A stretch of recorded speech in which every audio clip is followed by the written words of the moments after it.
जय गुरु जी। शुक्राना गुरु जी। जय श्री कृष्णा। ओम नमो भगवते वासुदेवाय नमः। आज हम आ गए हैं अध्याय 17। ये है श्रद्धा के विभाग। आप सब लोग इसे मन लगाकर सुनिएगा। और गुरु जी ब्लेसिंग कल्याण गीता चैनल को अगर आपने अभी तक सब्सक्राइब नहीं किया है तो मैं आपसे निवेदन करती हूँ इसको ज़रूर सब्सक्राइब कीजिएगा और वीडियो को लाइक कीजिएगा और कमेंट में गुरु जी का शुक्राना और जय श्री कृष्णा जो भी आपको लिखना हो अपनी हाजिरी भी अवश्य लगाइएगा। तो अभी मैं इसको शुरू कर लेती हूँ। अध्याय 17 श्रद्धा के विभाग। यदि आपके पहले वाले अध्याय छूट गए हों तो निवेदन है कि आप शुरू से एक बार पूरी गीता का पाठ अवश्य सुन लीजिए। अध्याय 17 श्रद्धा के विभाग। अर्जुन ने कहा, हे कृष्ण, जो लोग शास्त्र के नियमों का पालन ना करके अपनी कल्पना के अनुसार पूजा करते हैं उनकी स्थिति कौन सी है?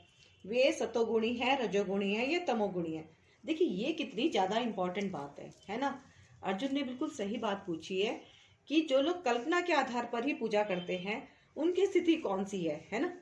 तो तात्पर्य क्या है इस बात का, इसको क्लियर करते हैं। चतुर्थ अध्याय के 19वें श्लोक में कहा गया है कि किसी विशेष प्रकार की पूजा में निष्ठावान व्यक्ति क्रमशः ज्ञान की अवस्था को प्राप्त होता है और शांति तथा संपन्नता की सर्वोच्च सिद्धावस्था तक पहुंचता है। 16वें अध्याय में यह निष्कर्ष निकलता है कि जो शास्त्रों के नियमों का पालन नहीं करता वह असुर है और जो निष्ठापूर्वक इन नियमों का पालन करता है वह देव है। अब यदि कोई ऐसा निष्ठावान व्यक्ति हो जो ऐसी कतिपय नियमों का पालन करता हो जिनका शास्त्रों में उल्लेख ना हो तो उसकी स्थिति क्या होगी? अर्जुन के इस संदेह का शास्त्रों में उल्लेख ना हो तो उसकी स्थिति क्या होगी? जिनका शास्त्रों में उल्लेख ना हो तो उसकी स्थिति क्या होगी? अर्जुन के इस संदेह का स्पष्टीकरण कृष्ण द्वारा होना है। क्या वे लोग जो किसी व्यक्ति को चुनकर उस पर किसी भगवान के रूप में श्रद्धा दिखाते हैं, सतो रजो या तमोगुण में पूजा करते हैं, क्या ऐसे व्यक्तियों को जीवन की सिद्धावस्था प्राप्त हो पाती है? क्या वे वास्तविक ज्ञान प्राप्त करके उच्चतम सिद्धावस्था को प्राप्त हो पाते हैं? जो लोग शास्त्रों के विधि विधानों का पालन नहीं करते किंतु जिनकी किसी पर श्रद्धा होती है और जो देवी देवताओं तथा मनुष्यों की पूजा करते हैं, क्या उन्हें सफलता प्राप्त होती है? अर्जुन इन प्रश्नों को श्री कृष्ण से पूछ रहा है। भगवान ने कहा, देहधारी जीव द्वारा अर्जित गुणों के अनुसार उसकी श्रद्धा 3 प्रकार की हो सकती है, सतोगुणी, रजोगुणी अथवा तमोगुणी। अब इसके विषय में मुझसे सुनो। तात्पर्य, जो लोग शास्त्रों के विधि विधानों को जानते हैं लेकिन आलस्य या कार्य विमुखतावश इनका पालन नहीं करते वे प्रकृति के गुणों द्वारा शासित होते हैं। वे अपने सतोगुणी, रजोगुणी या तमोगुणी पूर्व कर्मों के अनुसार एक विशेष प्रकार का स्वभाव प्राप्त करते हैं। विभिन्न गुणों के साथ जीव की संगति शाश्वत चलती रही है। चूंकि जीव प्रकृति के संसर्ग में रहता है अतः वह प्रकृति के गुणों के अनुसार ही विभिन्न प्रकार की मनोवृत्तियां अर्जित करता है। लेकिन यदि कोई प्रामाणिक गुरु की संगति करता है और उसके तथा शास्त्रों के विधि विधानों का पालन करता है तो उसकी यह मनोवृत्ति बदल सकती है। वह क्रमश अपनी स्थिति तमोगुणों से सतोगुण या रजोगुणों से सतोगुणों में परिवर्तित कर सकता है। कहने का अर्थ यह है कि प्रकृति के किसी गुण विशेष में अंधविश्वास करने से ही व्यक्ति सिद्धि प्राप्त नहीं कर सकता। उसे प्रामाणिक गुरु की संगति में रहकर बुद्धि पूर्वक बातों पर विचार करना होता है, तभी वह उच्चतर गुण की स्थिति को प्राप्त हो सकता है। हे भरत पुत्र, विभिन्न गुणों के अंतर्गत अपने अपने अस्तित्व के अनुसार मनुष्य एक विशेष प्रकार की श्रद्धा विकसित करता है। अपने द्वारा अर्जित गुणों के अनुसार ही जीव को विशेष श्रद्धा से युक्त कहा जाता है। तात्पर्य यह है, प्रत्येक व्यक्ति में चाहे वह जैसा भी हो एक विशेष प्रकार की श्रद्धा पाई जाती है, लेकिन उसके द्वारा अर्जित स्वभाव के अनुसार उसकी श्रद्धा उत्तम, सतोगुणी, राजस, रजोगुणी अथवा तामसी कहलाती है। इस प्रकार अपनी विशेष प्रकार की श्रद्धा के अनुसार ही वह कतिपय लोगों से संगति करता है। अब वास्तविक तथ्य तो यह है कि जैसा 15वें अध्याय में कहा गया है प्रत्येक जीव परमेश्वर का अंश है, अतः वह मूलतः इन समस्त गुणों से परे होता है। लेकिन जब वह भगवान के साथ अपने संबंध को भूल जाता है और बद्ध जीवन में भौतिक प्रकृति के संसर्ग में आता है, तो वह विभिन्न प्रकार की प्रकृति के साथ संगति करके अपना स्थान बनाता है। इस प्रकार से प्राप्त कृत्रिम श्रद्धा तथा अस्तित्व मात्र भौतिक होते हैं। भले ही कोई किसी कारण या देहात्म बोध द्वारा प्रेरित हो, लेकिन मूलतः वह निर्गुण या दिव्य होता है। अतः भगवान के साथ अपना संबंध फिर से प्राप्त करने के लिए उसे भौतिक कल्मश से शुद्ध होना पड़ता है। यही एकमात्र मार्ग है निर्भय होकर कृष्ण भावनामृत में लौटने का। यदि कोई कृष्ण भावनामृत में स्थित हो तो उसकी सिद्धि प्राप्त करने के लिए वह मार्ग प्रशस्त हो जाता है। यदि वह आत्म साक्षात्कार के इस पथ को ग्रहण नहीं करता तो वह निश्चित रूप से प्रकृति के गुणों के साथ बह जाता है। इस श्लोक में श्रद्धा शब्द अत्यंत सार्थक है। श्रद्धा मूलतः सतोगुण से उत्पन्न होती है। मनुष्य की श्रद्धा किसी देवता, किसी कृत्रिम ईश्वर या मनोधर्म में हो सकती है, लेकिन प्रबल श्रद्धा सात्विक कार्यों से संपन्न होती है। किंतु बौद्धिक बद्ध जीवन में कोई भी कार्य पूर्णतया शुद्ध नहीं होता। वे सब मिश्रित होते हैं। वे शुद्ध सात्विक नहीं होते। शुद्ध सत्व दिव्य होता है। शुद्ध सत्व में रहकर मनुष्य भगवान के वास्तविक स्वभाव को समझ सकता है। जब तक श्रद्धा पूर्णतः सात्विक नहीं होती तब तक वह प्रकृति के किसी भी गुण से दूषित हो सकती है। प्रकृति के दूषित गुण हृदय तक फैल जाते हैं। अतः किसी विशेष गुण के संपर्क में रहकर हृदय जिस स्थिति में होता है उसी के अनुसार श्रद्धा स्थापित होती है। यह समझना चाहिए कि यदि किसी का हृदय सतोगुण में स्थित है तो उसकी श्रद्धा भी सतोगुणी है। यदि हृदय रजोगुण में स्थित है तो उसकी श्रद्धा रजोगुणी है, और यदि हृदय तमोगुण में स्थित है तो उसकी श्रद्धा तमोगुणी होती है। इस प्रकार हमें संसार में विभिन्न प्रकार की श्रद्धाएं मिलती हैं और विभिन्न प्रकार की श्रद्धाओं के अनुसार विभिन्न प्रकार के धर्म होते हैं। धार्मिक श्रद्धा का असली सिद्धांत सतोगुण में स्थित होता है, लेकिन चूंकि हृदय कलुषित रहता है अतः विभिन्न प्रकार के धार्मिक सिद्धांत पाए जाते हैं। श्रद्धा की विभिन्नता के कारण ही पूजा भी भिन्न भिन्न प्रकार की होती है। सतोगुणी व्यक्ति देवताओं को पूजते हैं, रजोगुणी यक्षों एवं राक्षसों की पूजा करते हैं और तमोगुणी व्यक्ति भूत प्रेतों को पूजते हैं। तात्पर्य, इस श्लोक में भगवान विभिन्न बाहरी कर्मों के अनुसार पूजा करने वालों के प्रकार बता रहे हैं। शास्त्रों के आदेशानुसार केवल भगवान ही पूजनीय हैं, लेकिन जो शास्त्रों के आदेशों से अनभिज्ञ नहीं या उन पर श्रद्धा नहीं रखते वे अपनी गुण स्थिति के अनुसार विभिन्न वस्तुओं की पूजा करते हैं। जो लोग सतोगुणी हैं वे सामान्यतः देवताओं की पूजा करते हैं। इन देवताओं में ब्रह्मा, शिव तथा अन्य देवता यथा इंद्र, चंद्र तथा सूर्य सम्मिलित है। देवता कई हैं। सतोगुणी लोग किसी विशेष अभिप्राय से किसी विशेष देवता की पूजा करते हैं। इसी प्रकार जो रजोगुणी है वे यक्ष राक्षसों की पूजा करते हैं। हमें स्मरण है कि द्वितीय विश्व युद्ध के समय कलकत्ता का एक व्यक्ति हिटलर की पूजा करता था, क्योंकि भला हो उस युद्ध का उसने उसमें काले धंधे से प्रचुर धन संचित कर लिया था। इसी प्रकार जो रजोगुणी तथा तमोगुणी होते हैं वे सामान्यतः किसी प्रबल मनुष्य को ईश्वर के रूप में चुन लेते हैं। वे सोचते हैं कि कोई भी व्यक्ति ईश्वर की तरह पूजा जा सकता है और फल एक सा होगा। यहाँ पर इसका स्पष्ट वर्णन है कि रजोगुणी लोग ऐसे देवताओं की सृष्टि करके उन्हें पूजते हैं, और जो तमोगुणी हैं, अंधकार में हैं, वे प्रेतों की पूजा करते हैं। कभी कभी लोग किसी मृत वाणी की कब्र पर पूजा करते हैं। मैथुन सेवा भी तमोगुणी मानी जाती है। इसी प्रकार भारत के सुदूर ग्रामों में भूतों की पूजा करने वाले हैं। हमने देखा है कि भारत के निम्न जाति के लोग कभी कभी जंगल में जाते हैं, और यदि उन्हें इसका पता चलता है कि कोई भूत किसी वृक्ष पर रहता है तो वे उस वृक्ष की पूजा करते हैं और बलि चढ़ाते हैं। ये पूजा के विभिन्न प्रकार वास्तव में ईश्वर पूजा नहीं है। ईश्वर पूजा तो सात्विक पुरुषों के लिए है। श्रीमद् भागवत में कहा गया है, सत्वम विशुद्धम वसुदेव शब्दितम। जब व्यक्ति सतोगुणी होता है तो वह वासुदेव की पूजा करता है। तात्पर्य यह है कि जो लोग गुणों से पूर्णतः शुद्ध हो चुके हैं और दिव्य पद को प्राप्त हैं वे ही भगवान की पूजा कर सकते हैं। निर्विशेषवादी सतोगुण में स्थित माने जाते हैं और वे पंच देवताओं की पूजा करते हैं।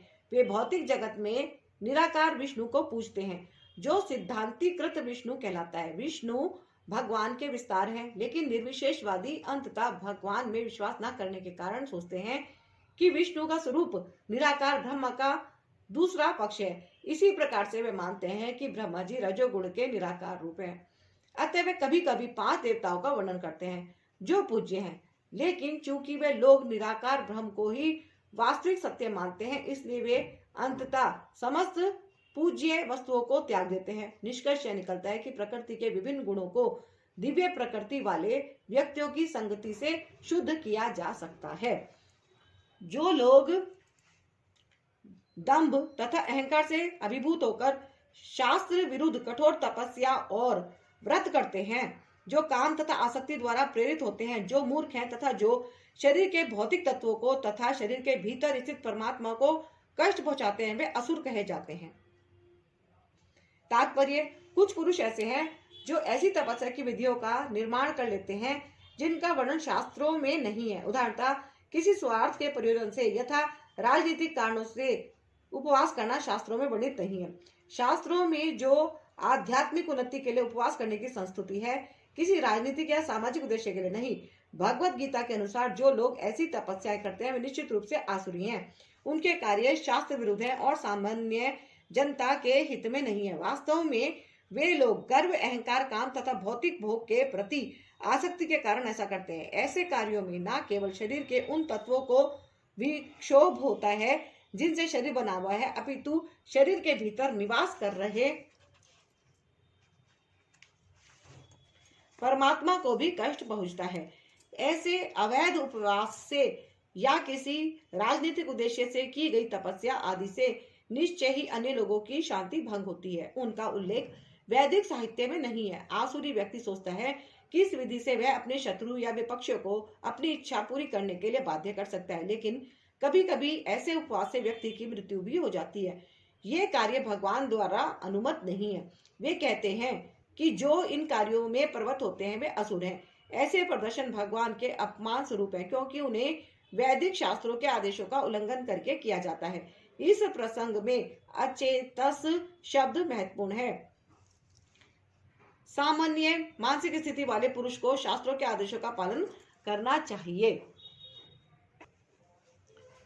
जो ऐसी स्थिति में नहीं है वे शास्त्रों की अपेक्षा तथा अवज्ञा करते हैं और तपस्या की अपनी विधि निर्मित कर लेते हैं। मनुष्य को सदैव आसुरी लोगों की चरम परिणति को स्मरण करना चाहिए, जैसा कि पिछले अध्याय में वर्णन किया गया है। भगवान ऐसे लोगों को आसुरी व्यक्तियों के यहाँ जन्म लेने के लिए बाध्य करते हैं। फलस्वरूप वे भगवान के साथ अपने संबंध को जाने बिना जन्म जन्मांतर आसुरी जीवन में रहते हैं।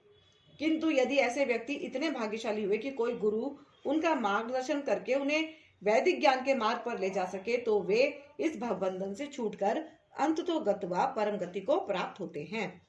यहाँ तक कि प्रत्येक व्यक्ति जो भोजन पसंद करता है वह भी प्रकृति के गुणों के अनुसार 3 प्रकार का होता है।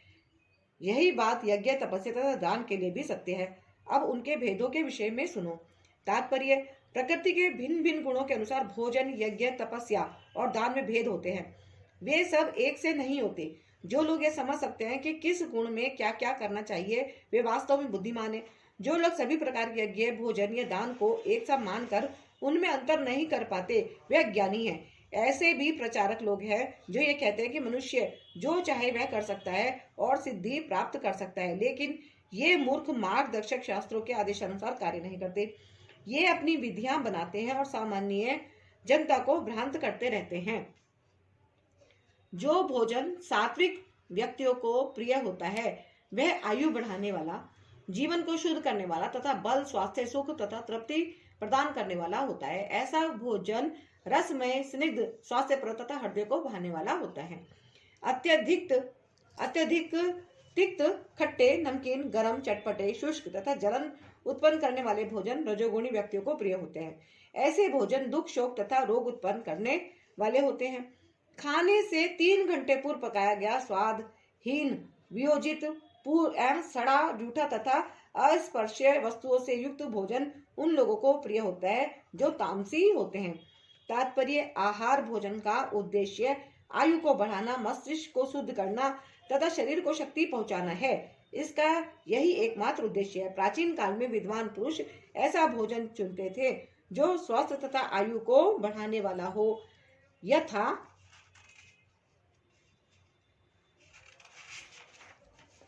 दूध के व्यंजन, चीनी, चावल, गेहूं, फल तथा तरकारियां। ये भोजन सतोगुणी व्यक्तियों को अत्यंत प्रिय होते हैं। अन्य कुछ पदार्थ जैसे भुना मक्का तथा गुड़ स्वयं रुचिकर न होते हुए भी दूध या अन्य पदार्थों के साथ मिलने पर स्वादिष्ट हो जाते हैं, तब वे सात्विक हो जाते हैं। ये सारे भोजन स्वभाव से ही शुद्ध हैं। ये मांस तथा मदिरा जैसे अस्पर्शीय पदार्थों से सर्वथा भिन्न है। 8वें श्लोक में जिन स्निग्ध चिकने पदार्थों का उल्लेख है, उनका पशुवध से प्राप्त चर्बी से कोई नाता नहीं होता। यह पशु चर्बी वसा दुग्ध के रूप में उपलब्ध है, जो समस्त भोजनों में परम चमत्कारी है। दुग्ध, मक्खन, पनीर तथा अन्य पदार्थों से जो पशु चर्बी मिलती है, उसमें निर्दोष पशुओं के मारे जाने का प्रश्न ही नहीं उठता। यह केवल पार्श्विक मनोवृत्ति है जिसके कारण पशुवध चल रहा है। आवश्यक चर्बी प्राप्त करने की सुसंस्कृत विधि दूध से है। पशुवध तो अमानवीय है। मटर, दाल, दलिया आदि से प्रचुर मात्रा में प्रोटीन उपलब्ध होता है। जो राजस भोजन कटु, बहुत लवणीय या अत्यधिक गर्म चरपरा होता है, वह आमाशय की श्लेष्मा को घटाकर रोग उत्पन्न करता है। तामसी भोजन अनिवार्यतः बासी होता है। खाने से 3 घंटे पूर्व बना कोई भी भोजन भगवान को अर्पित प्रसादम को छोड़कर तामसी माना जाता है। बिगड़ने के कारण उससे दुर्गंध आती है, जिससे तामसी लोग प्राय आकृष्ट होते हैं, किंतु सात्विक पुरुष उससे मुख मोड़ लेते हैं। उच्छिष्ट जूठा भोजन उसी अवस्था में किया जा सकता है जब वह उस भोजन का एक अंश हो जो भगवान को अर्पित किया जा चुका हो, या कोई साधु पुरुष विशेष रूप से गुरु द्वारा ग्रहण किया जा चुका हो। अन्यथा ऐसा झूठा भोजन तामसी होता है और वह सदूषण या रोग को बढ़ाने वाला होता है। यद्यपि ऐसा भोजन तामसी लोगों को स्वादिष्ट लगता है, लेकिन सतोगुणी इसे ना तो छूना पसंद करते हैं ना खाना। सर्वोत्तम भोजन तो भगवान को समर्पित भोजन का उच्छिष्ट है। भागवत गीता में परमेश्वर कहते हैं कि वे तरकारियां, आटे तथा दूध की बनी वस्तुएं भक्ति पूर्वक भेंट किए जाने पर स्वीकार करते हैं। पत्र, पुष्पम, फलम, तोयम निसंदेह भक्ति तथा प्रेम ही प्रमुख वस्तुएं हैं जिन्हें भगवान स्वीकार करते हैं। लेकिन इसका भी उल्लेख है कि प्रसादम को एक विशेष विधि से बनाया जाना चाहिए। कोई भी भोजन जो शास्त्रीय ढंग से तैयार किया जाता है और भगवान को अर्पित किया जाता है, ग्रहण किया जा सकता है, भले ही वे कितने ही घंटे पूर्व क्यों ना तैयार हुआ हो, क्योंकि ऐसा भोजन दिव्य होता है। अतः भोजन को रोगाणु रोधक, खाद्य तथा सभी मनुष्यों के लिए रुचिकर बनाने के लिए सर्वप्रथम भगवान को अर्पित करना चाहिए। यज्ञों में वही यज्ञ सात्विक होता है जो शास्त्र के निर्देशानुसार कर्तव्य समझकर उन लोगों के द्वारा किया जाता है जो फल की इच्छा नहीं करते। तात्पर्य, सामान्यतः यज्ञ किसी प्रयोजन से किया जाता है, लेकिन यहाँ पर बताया गया है कि यज्ञ बिना किसी इच्छा के संपन्न किया जाना चाहिए। इसे कर्तव्य समझकर किया जाना चाहिए।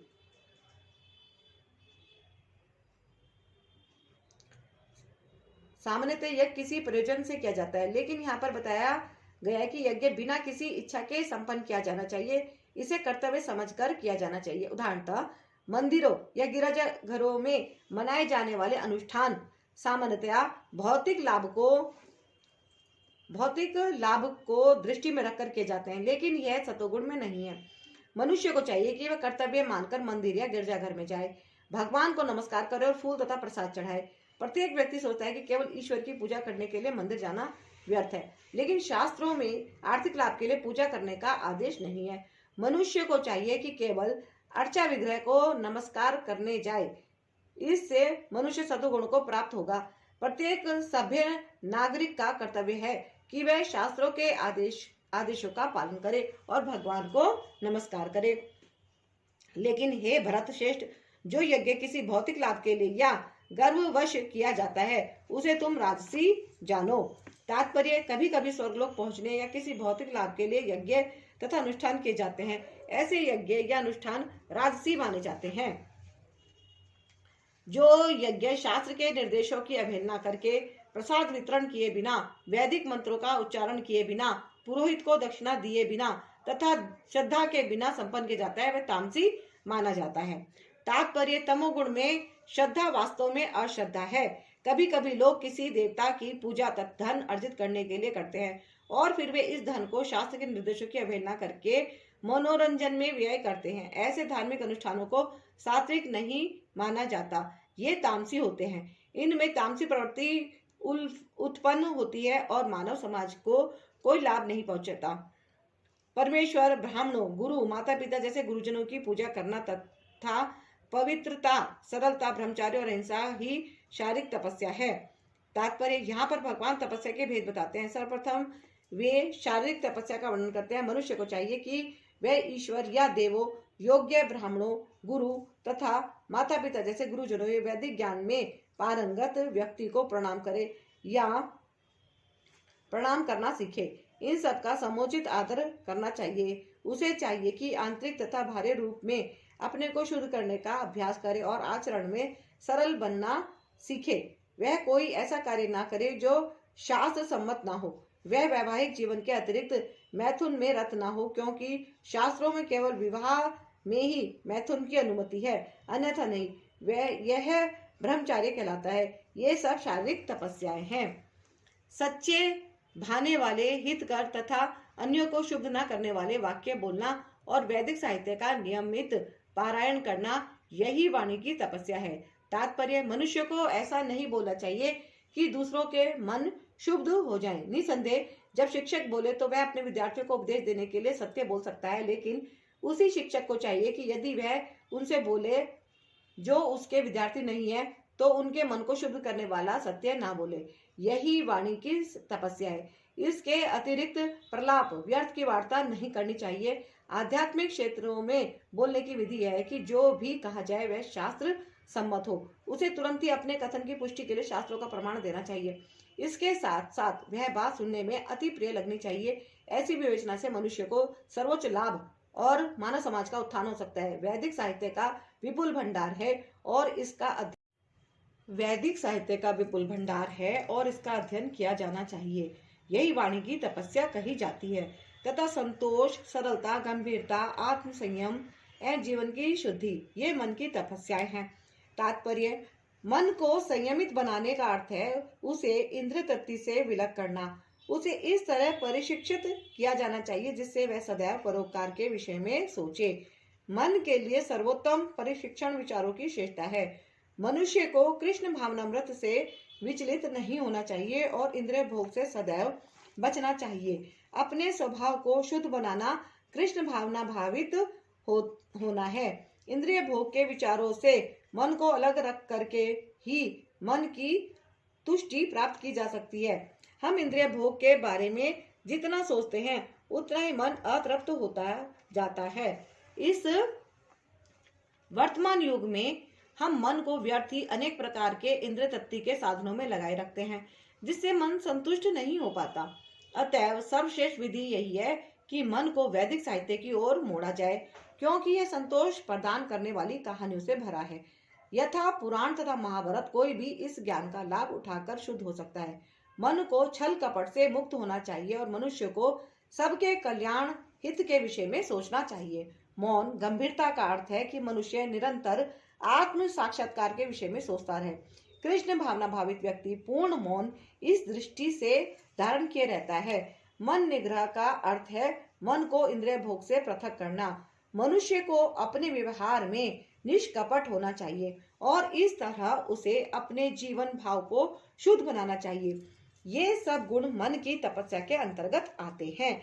भौतिक लाभ की इच्छा न करने वाले तथा केवल परमेश्वर में प्रवृत्त मनुष्य द्वारा दिव्य श्रद्धा से संपन्न यह 3 प्रकार की तपस्या सात्विक तपस्या कहलाती है। जो तपस्या दंभ पूर्वक तथा सम्मान, सत्कार एवं पूजा कराने के लिए संपन्न की जाती है वह राजसी रजोगुण कहलाती है। यह ना तो स्थायी होती है ना शाश्वत। तात्पर्य, कभी कभी तपस्या इसलिए की जाती है कि लोग आकर्षित हों तथा उनसे सत्कार, सम्मान तथा पूजा मिल सके। रजोगुणी लोग अपने अधीनस्थों से पूजा करवाते हैं और उनसे चरण धुलवाकर धन चढ़वाते हैं।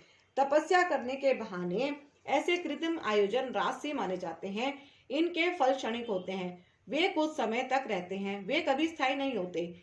मूर्खतावश आत्म उत्पीड़न के लिए या अन्यों को विनष्ट करने या हानि पहुंचाने के लिए जो तपस्या की जाती है वह तामसी कहलाती है।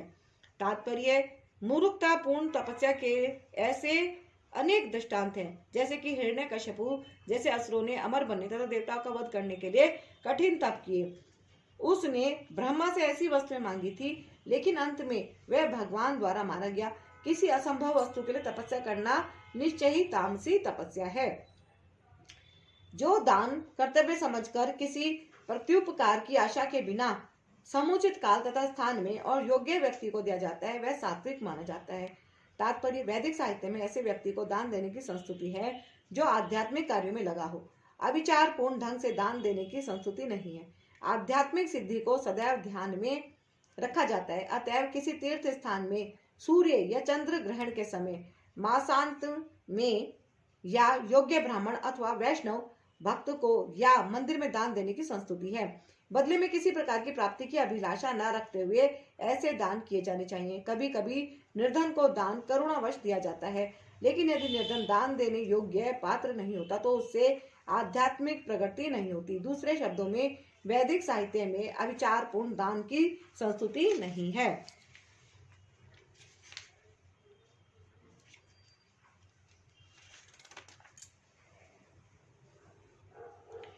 किंतु जो दान प्रत्युपकार की भावना से या कर्म फल की इच्छा से या अनिच्छा पूर्वक किया जाता है, वह रजोगुणी राजस कहलाता है। तात्पर्य, दान कभी स्वर्ग जाने के लिए दिया जाता है तो कभी अत्यंत कष्ट से तथा कभी इस पश्चाताप के साथ कि मैंने इतना व्यय इस तरह क्यों किया। कभी कभी अपने वरिष्ठ जनों के दबाव में आकर भी दान दिया जाता है। ऐसे दान रजोगुण में दिए गए माने जाते हैं। ऐसे अनेक दातव्य न्यास हैं जो उन संस्थानों को दान देते हैं जहां इंद्रिय भोग का बाजार गर्म रहता है। वैदिक शास्त्र ऐसे दान की संस्तुति नहीं करते, केवल सात्विक दान की संस्तुति की गई है। तथा जो दान किसी अपवित्र स्थान में अनुचित समय में किसी अयोग्य व्यक्ति को या बिना समुचित ध्यान तथा आदर से दिया जाता है, वह तामसी कहलाता है। तात्पर्य, यहाँ पर मद्यपान तथा ध्रुत क्रीड़ा में व्यसनी के लिए दान देने को प्रोत्साहन नहीं दिया गया है। ऐसा दान तामसी है। ऐसा दान लाभदायक नहीं होता, वरन इससे पापी पुरुषों को प्रोत्साहन मिलता है। इसी प्रकार यदि बिना सम्मान तथा ध्यान दिए किसी उपयुक्त व्यक्ति को दान दिया जाए तो वह भी तामसी है। सृष्टि के आदि काल से ओम, तत्, सत ये तीन शब्द परब्रह्म को सूचित करने के लिए प्रयुक्त किए जाते रहे हैं। ये तीनों सांकेतिक अभिव्यक्तियों ब्राह्मणों द्वारा वैदिक मंत्रों का उच्चारण करते समय तथा ब्रह्मा को संतुष्ट करने के लिए यज्ञों के समय प्रयुक्त होती थी। तात्पर्य, यह बताया जा चुका है कि तपस्या, ज्ञान, दान तथा भोजन के तीन भेद हैं, सात्विक, राजस तथा तामस। लेकिन चाहे वे उत्तम हो, मध्यम हो या निम्न हो, ये सभी बद्ध तथा भौतिक गुणों से कलुषित हैं। किंतु जब ये ब्रह्म, ओम, तत्, सत को लक्षित करके किए जाते हैं तो आध्यात्मिक उन्नति के साधन बन जाते हैं। शास्त्रों में ऐसे लक्ष्य का संकेत हुआ है। ओम, तत्सत ये तीन शब्द विशेष रूप से परम सत्य भगवान के सूचक हैं। वैदिक मंत्रों में ओम शब्द सदैव रहता है। जो व्यक्ति शास्त्रों के विधानों के अनुसार कर्म नहीं करता, उसे परब्रह्म की प्राप्ति नहीं होती। भले ही उसे क्षणिक फल प्राप्त हो जाए, लेकिन उसे चरम गति प्राप्त नहीं हो पाती। तात्पर्य है कि दान, यज्ञ तथा तप को तमो गुण में रहकर करना चाहिए। सतो या तमो गुण में संपन्न करने पर ये निश्चित रूप से निम्न कोटि के होते हैं। ओम तत्सत शब्दों का उच्चारण परमेश्वर के पवित्र नाम के साथ किया जाता है। उदाहरणतः ओम तद विष्णु। जब भी किसी वैदिक मंत्र का या परमेश्वर का नाम लिया जाता है तो उनके साथ ओम जोड़ दिया जाता है। यह वैदिक साहित्य का सूचक है। ये तीन शब्द वैदिक मंत्रों से लिए जाते हैं। ओम इत्येतद् ब्राह्मणो निर्दिष्टम नाम ऋग्वेद प्रथम लक्ष्य का सूचक है। फिर तत्, त्वमसि छांदोग्य उपनिषद दूसरे लक्ष्य का सूचक है तथा सद एवं सौम्य तृतीय लक्ष्य का सूचक है। ये तीनों मिलकर ओम तत्सत हो जाते हैं। आदि काल में जब प्रथम जीवात्मा ब्रह्मा ने यज्ञ किए तो उन्होंने इन तीनों शब्दों के द्वारा भगवान को लक्षित किया था। अतएव गुरु परंपरा द्वारा उसी सिद्धांत का पालन किया जाता रहा है। अतः इस मंत्र का अत्यधिक महत्व है। अतएव भगवत गीता के अनुसार कोई भी कर्म ओम तत्सत के लिए अर्थात भगवान के लिए किया जाना चाहिए। जब कोई इन तीनों शब्दों के द्वारा तप, दान तथा यज्ञ संपन्न करता है तो वह कृष्ण भावनामृत में कार्य करता है। कृष्ण भावनामृत दिव्य कार्यों का वैज्ञानिक कार्यान्वयन है जिससे मनुष्य भगवत धाम वापस जा सके। ऐसी दिव्य विधि से कर्म करने में शक्ति का क्षय नहीं होता।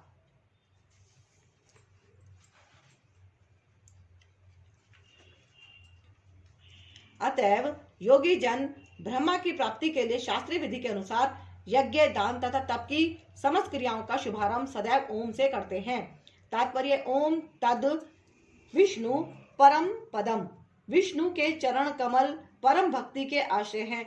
भगवान के लिए संपन्न हर एक क्रिया सारे कार्य क्षेत्र की सिद्धि निश्चित कर देती है। मनुष्य को चाहिए कि कर्म फल की इच्छा किए बिना विविध प्रकार से यज्ञ, तप तथा दान को तत् शब्द कहकर संपन्न करे। ऐसी दिव्य क्रियाओं का उद्देश्य भव बंधन से मुक्त होना है। तात्पर्य आध्यात्मिक पद तक उठने के लिए मनुष्य को चाहिए कि किसी लाभ के निमित्त कर्म न करे। सारे कार्य भगवान के परम धाम वापस जाने के उद्देश्य से किए जाए, जो चरम उपलब्धि है। परम सत्य भक्तिमय यज्ञ का लक्ष्य है और उसे सत शब्द से अभिहित किया जाता है। हे प्रथा पुत्र, ऐसे यज्ञ का संपन्न करता भी सत कहलाता है। जिस प्रकार यज्ञ, तप तथा दान के सारे कर्म भी जो परम पुरुष को प्रसन्न करने के लिए संपन्न किए जाते हैं सत हैं। तात्पर्य प्रशस्ते क्रमणी अर्थात नियम, कर्तव्य सूचित करते हैं कि वैदिक साहित्य में ऐसी कई क्रियाएं निर्धारित हैं जो गर्भाधान से लेकर मृत्यु तक संस्कार के रूप में हैं। ऐसे संस्कार जीव की परम मुक्ति के लिए होते हैं। ऐसी सारी क्रियाओं के समय ओम तत्सत उच्चारण करने की संस्तुति की जाती है। सद्भाव तथा साधु भाव आध्यात्मिक स्थिति के सूचक है। कृष्ण भावना मृत में कर्म करना सत है और जो व्यक्ति कृष्ण भावनामृत के कार्यों के प्रति सचेत रहता है वह साधु कहलाता है। श्रीमद् भागवत में कहा गया है कि भक्तों की संगति से आध्यात्मिक विषय स्पष्ट हो जाता है। इसके लिए संता प्रसगात शब्द व्यवहृत हुए हैं। बिना सत्संग के दिव्य ज्ञान उपलब्ध नहीं हो पाता। किसी को दीक्षित करते समय या यज्ञोपवीत धारण करते समय ओम तत् सत शब्दों का उच्चारण किया जाता है। इसी प्रकार सभी प्रकार के यज्ञ करते समय ओम तत्सत या ब्रह्मा ही चरम लक्ष्य होते हैं।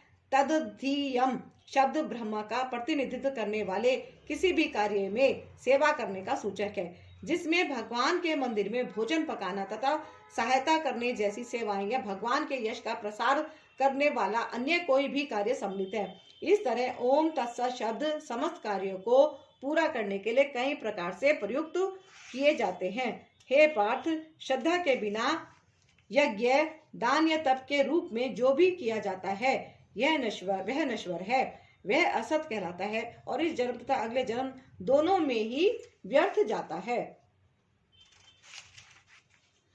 तात्पर्य चाहे यज्ञ हो, दान हो या तप हो, बिना आध्यात्मिक लक्ष्य के व्यर्थ रहता है। अतएव इस श्लोक में यह घोषित किया गया है कि ऐसे कार्य कुत्सित हैं। प्रत्येक कार्य कृष्ण भावनामृत में रहकर ब्रह्मा के लिए किया जाना चाहिए। संपूर्ण वैदिक साहित्य में भगवान में श्रद्धा की संस्तुति की गई है। ऐसी श्रद्धा तथा समुचित मार्गदर्शन के बिना कोई फल नहीं मिल सकता। अतएव वैदिक आदेशों के पालन का चरम लक्ष्य कृष्ण को जानना है। इस सिद्धांत का पालन किए बिना कोई सफल नहीं हो सकता। इसलिए सर्वश्रेष्ठ मार्ग यही है कि मनुष्य प्रारंभ से ही किसी प्रामाणिक गुरु के मार्गदर्शन में कृष्ण भावनामृत में कार्य करे। सब प्रकार से सफल होने का यही मार्ग है। बद्ध अवस्था में लोग देवताओं, भूतों या कुबेर जैसे यक्षों की पूजा के प्रति आकृष्ट होते हैं। यद्यपि सतोगुण, रजोगुण तथा तमोगुण से श्रेष्ठ है, लेकिन जो व्यक्ति कृष्ण भावनामृत को ग्रहण करता है वह प्रकृति के इन तीनों गुणों को पार कर जाता है। यद्यपि क्रमक उन्नति की विधि है, किंतु शुद्ध भक्तों की संगति से यदि कोई कृष्ण भावनामृत ग्रहण करता है तो यह सर्वश्रेष्ठ मार्ग है। इस अध्याय में इसी की संस्तुति की गई है। इस प्रकार से सफलता पाने के लिए उपयुक्त गुरु प्राप्त करके उसके निर्देशन में प्रशिक्षण प्राप्त करना चाहिए, तभी ब्रह्म में श्रद्धा हो सकती है। जब काल क्रम से यह श्रद्धा परिपक्व होती है तो इसे ईश्वर प्रेम कहते हैं। यही प्रेम समस्त जीवों का चरम लक्ष्य है। अतः मनुष्य को चाहिए कि सीधे कृष्ण भावनामृत ग्रहण करे। इस 17वें अध्याय का यही संदेश है। इस प्रकार श्रीमद् भागवत गीता के 17वें अध्याय श्रद्धा के विभाग का भक्ति वेदांत तात्पर्य पूर्ण हुआ। तो ये समाप्त हुआ है हमारा अध्याय 17 श्रद्धा के विभाग। और अब हम नेक्स्ट पाठ करेंगे अध्याय 18 उपसंहार, संन्यास की विधि, संन्यास की सिद्धि। थोड़ा सा इसका भी पाठ कर लेते हैं हम। संन्यास की सिद्धि क्या है ना। अर्जुन ने कहा, हे महाभाव, मैं त्याग का उद्देश्य जानने का इच्छुक हूँ। और हे केशी निशी शूदन, हे ऋषिकेश, मैं त्यागमय जीवन संन्यास आश्रम का भी उद्देश्य जानना चाहता हूँ। तात्पर्य, वास्तव में भागवत गीता 17 अध्यायों में ही समाप्त हो जाती है। 18वां अध्याय तो पूर्व विवेचित विषयों का पूरक संक्षेप है। सही बात है, ये 18वां अध्याय जो उपसंहार है ना, कि कैसे संन्यास की सिद्धि हो रही है, इसके बारे में इसमें बताया जा रहा है। आप सब ध्यान से सुनिए। प्रत्येक अध्याय में भगवान बल देकर कहते हैं कि भगवान की सेवा ही जीवन का चरम लक्ष्य है। इसी विषय को इस 18वें अध्याय में ज्ञान के परम गुह्य मार्ग के रूप में संक्षेप में बताया गया है। प्रथम 6 अध्यायों में भक्ति योग पर बल दिया गया है। योगी नामपि सर्वेशाम, समस्त योगियों में से जो योगी अपने अंतर में सदैव मेरा चिंतन करता है वह सर्वश्रेष्ठ है। अगले 6 अध्यायों में शुद्ध भक्ति उसकी प्रकृति तथा कार्यों का विवेचन है। अंत के 6 अध्यायों में ज्ञान, वैराग्य, अपरा तथा परा प्रकृति के कार्यों और भक्ति का वर्णन है। निष्कर्ष रूप में यह कहा गया है कि सारे कार्यों को परमेश्वर से युक्त होना चाहिए। ओम तत् सत शब्दों से प्रकट होता है और ये शब्द परम पुरुष विष्णु के सूचक है। भगवत गीता के 3 खंड से यही प्रकट होता है कि भक्ति ही एकमात्र जीवन का चरम लक्ष्य है। पूर्ववर्ती आचार्यों तथा ब्रह्म सूत्र या वेदांत सूत्र का उदाहरण देकर इसकी स्थापना की गई है। कुछ निर्विशेषवादी वेदांत सूत्र के ज्ञान पर अपना एकाधिकार जानते हैं, लेकिन वास्तव में वेदांत सूत्र भक्ति को समझने के लिए है, क्योंकि ब्रह्म सूत्र के रचयिता प्रणेता साक्षात भगवान हैं और वे ही इसके ज्ञाता हैं। इसका वर्णन 15वें अध्याय में हुआ है। प्रत्येक शास्त्र, प्रत्येक वेद का लक्ष्य भक्ति है। भगवत गीता में इसी की व्याख्या है। जिस प्रकार द्वितीय अध्याय में संपूर्ण विश्व वस्तु की प्रस्तावना सार का वर्णन है, उसी प्रकार 18वें अध्याय में सारे उपदेशों का सारांश दिया गया है, जिसमें त्याग, वैराग्य तथा त्रिगुणातीत दिव्य पथ की प्राप्ति को ही जीवन का लक्ष्य बताया गया है। अर्जुन भगवत गीता के 2 विषयों का स्पष्ट अंतर जानने का इच्छुक है। ये हैं त्याग तथा संन्यास। अतएव वह इन दोनों शब्दों के अर्थ की जिज्ञासा कर रहा है। इस श्लोक में परमेश्वर को संबोधित करने के लिए प्रयुक्त ऋषिकेश तथा केशी निषूदन, ये 2 शब्द महत्वपूर्ण है। ऋषिकेश कृष्ण है, समस्त इंद्रियों के स्वामी, जो हमें मानसिक शांति प्राप्त करने में सहायक बनते हैं। अर्जुन उनसे प्रार्थना करता है कि वे सभी बातों को इस तरह संक्षिप्त कर दें जिससे वे सब समभाव में स्थिर रहे। फिर भी उसके मन में कुछ संशय है और वे संशय असुरों के समान होते हैं। अतः वह कृष्ण को केशी निषूदन कहकर संबोधित करता है। केशी अत्यंत दुर्जय असुर था जिसका वध कृष्ण ने किया था। अब अर्जुन चाहता है कि वे उसके संशय रूपी असुर का वध करें। भगवान ने कहा, भौतिक इच्छा पर आधारित कर्मों के परित्याग को विद्वान लोग संन्यास कहते हैं और समस्त कर्मों के फल त्याग को बुद्धिमान लोग त्याग कहते हैं। तात्पर्य, कर्म फल की आकांक्षा में किए गए कर्म का त्याग करना चाहिए, यही भगवत गीता का उपदेश है। लेकिन जिन कर्मों से उच्च आध्यात्मिक ज्ञान प्राप्त हो उनका परित्याग नहीं करना चाहिए। अगले श्लोकों से स्पष्ट हो जाएगा। वैदिक साहित्य में किसी विशेष उद्देश्य से यज्ञ संपन्न करने की अनेक विधियों का उल्लेख है। कुछ यज्ञ ऐसे हैं जो अच्छी संतान प्राप्त करने के लिए या स्वर्ग की प्राप्ति के लिए किए जाते हैं, लेकिन जो यज्ञ इच्छाओं के वशीभूत हों उनको बंद करना चाहिए। परंतु आध्यात्मिक ज्ञान में उन्नति या हृदय की शुद्धि के लिए किए जाने वाले यज्ञों का परित्याग करना उचित नहीं है। आज के लिए इतना ही, और अब हम आज्ञा लेते हैं गुरु जी से भी और कृष्ण भगवान से भी। जय गुरु जी, जय श्री कृष्णा। अब मिलते हैं नेक्स्ट एपिसोड में। अभी हमारा ये उपसंहार चल रहा है। मैंने उपसंहार के 2 श्लोक को और पाठ कर लिए 18 अध्याय के। तो मिलते हैं अब नेक्स्ट एपिसोड में। आपने इसको, अगर वीडियो को यहाँ तक देखा है, पाठ को, गीता के पाठ को सुना है, तो आपका बहुत बहुत धन्यवाद।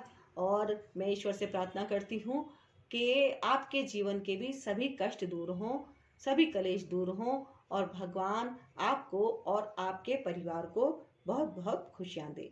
जय गुरु जी, शुक्राना गुरु जी, जय श्री कृष्णा।